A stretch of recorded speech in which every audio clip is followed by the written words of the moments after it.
Hello, everyone, and thank you for stopping by my channel. We are starting off Black History Month right with a DIY project dedicated to Malcolm X. So we'll be doing two projects. One is this plate.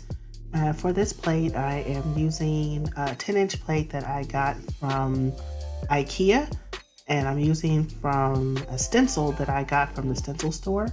But if you have a circuit, you could probably create your own stencil, and that'd probably be really great for those who have that machine.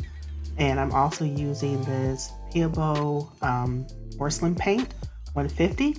And I was really excited to show you guys this because this type of paint is the type that you can bake. And I believe that it is food safe once it is baked and cured. As you guys can see, the stencil is kind of larger, or probably too large for the plate itself, but it was the smallest stencil that they had. So I'm just using some painter's tape to try to keep the stencil in place while I trace the outline. But I really wanted to tell you guys about this pen. This Pebeo Porcelaine 150 pen I was really excited about because I know for those who've been following me, asked me about the mud cloth plate I did a couple of seasons ago, and they wanted something where they can actually eat on and not necessarily decorative but more functional.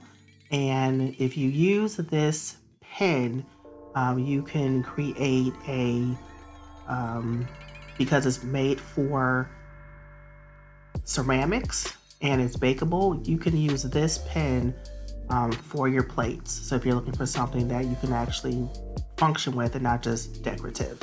So definitely pick up one of these.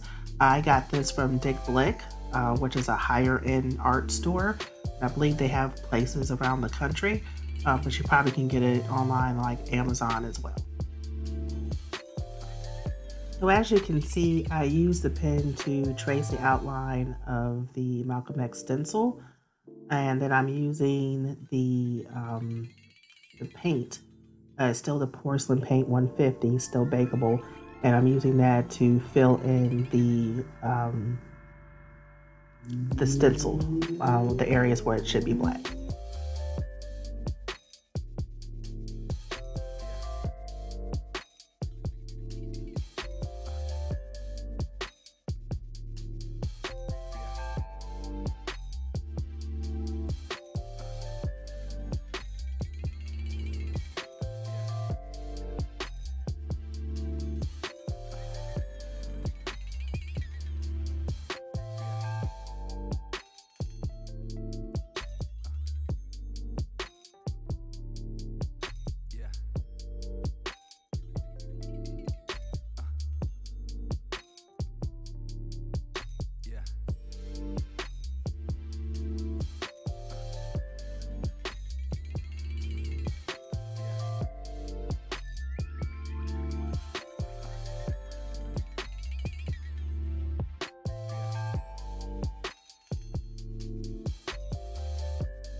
For this next project, I'm using a larger size stencil from the same company, same stencil company.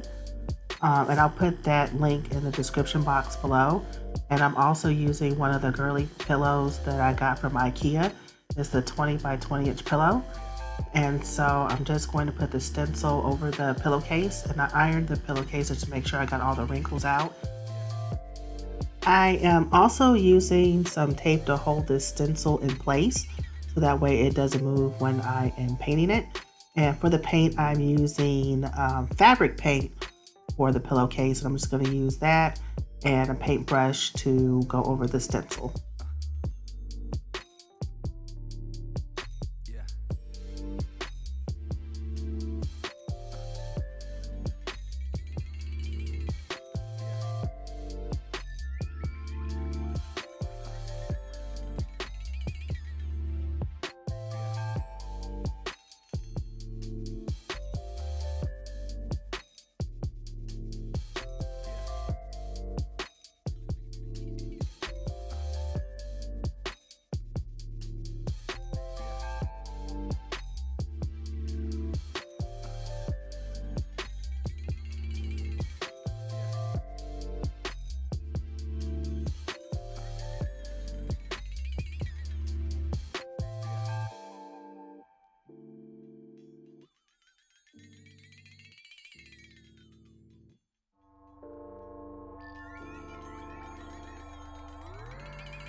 Let me just say, I personally love how this pillowcase came out. I think it's probably one of my top 5 favorite projects so far. I think the acrylic paint and the quality of the stencil used just worked perfectly together. So I'm really loving how this came out. I would like to thank you all for taking the time to watch my video and supporting this channel. If you want to see this channel continue to grow and you enjoy the content, please be sure to subscribe, like the video, and leave me a comment. And thank you so much. I wish you guys all a beautiful Black History Month. See you next week.